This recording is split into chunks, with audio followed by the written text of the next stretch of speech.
Have you ever thought of how much of ourselves we actually live our own lives versus we live somebody else's life?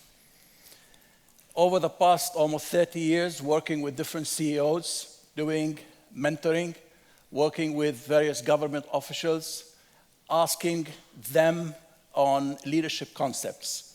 And one of the key questions has always been, what makes a great leader?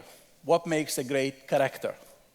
But then we started conducting training programs, teaching them about communication, negotiation skills, planning and organization, all the skills that probably we all learn. And then we come 3 months later, 1 year later, and we measure the impact. Did the training we do generate the impact we wanted? 99% of the time, it did not. So what was going on? Where are we going wrong? We started investigating, working with Harvard's Lin Wai-Yong, Chicago Business School, to try and find out where is the problem? What is the root cause of the problem? And we came to a conclusion that we are having the ladder standing against the wrong wall, because we were teaching them skills without ensuring that they have the right character, that they had the right motherboard, the right coding, the right program, which can translate, in this case, the various skills in their own practical lives. So we started asking, how do we build character? Why character is important? And how character actually relates to courage. How many of us here postpone and have the habit of procrastination? We all procrastinate. And we think procrastination is a time problem. It is not actually. Procrastination is nothing but running away, avoiding, connecting with the future consequences of the person we want to be. And that's totally different than when we say procrastination is a time issue. So our ability to connect with the future self is the most difficult, in my opinion, aspect of character building, because we have to envisage our future self. We have to connect with our future self.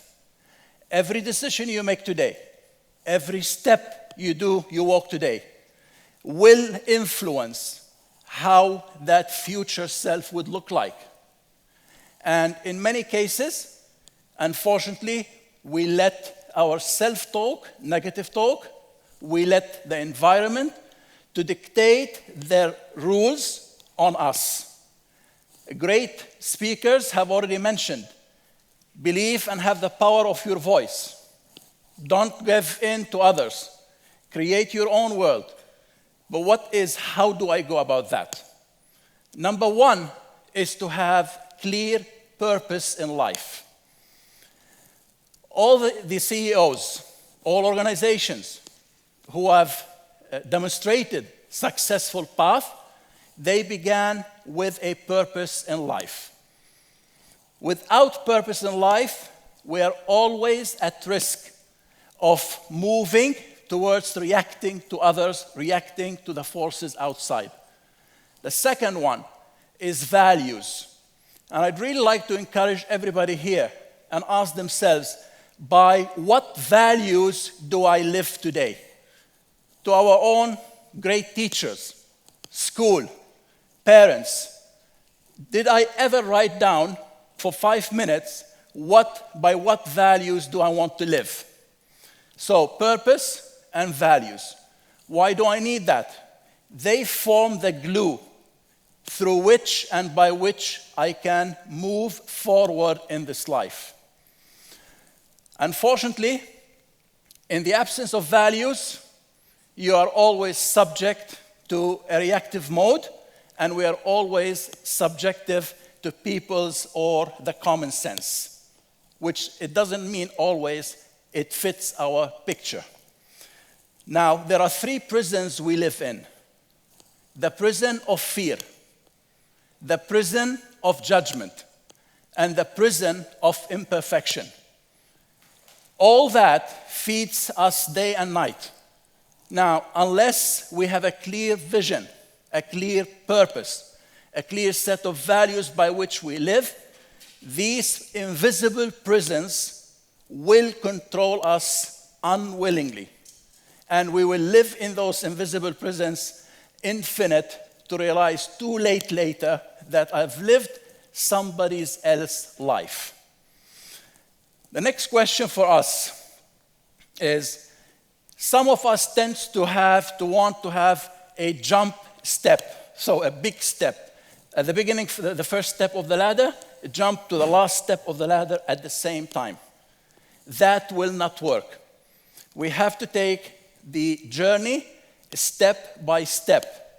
Some of us think courage is about climbing mountains.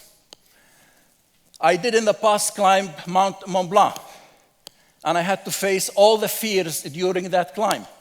And when I say you see death in front of you, you literally see death in front of you, where you have 40–50% oxygen below, and you have you have 4,000 meters valley down below you.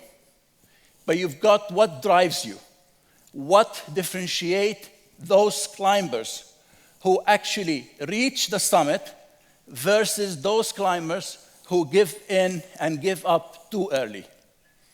We had on the team people, physically, they were better than me 1,000,000 times.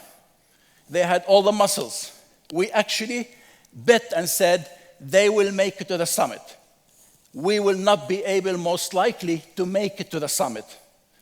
But as we start climbing, as we start ascending, then the differentiator between those who are exhausted, we are all exhausted, between those who are exhausted and can summit the mountain and those who will not summit the mountain was not the physical ability, was not our physical fitness. It was our mental fitness.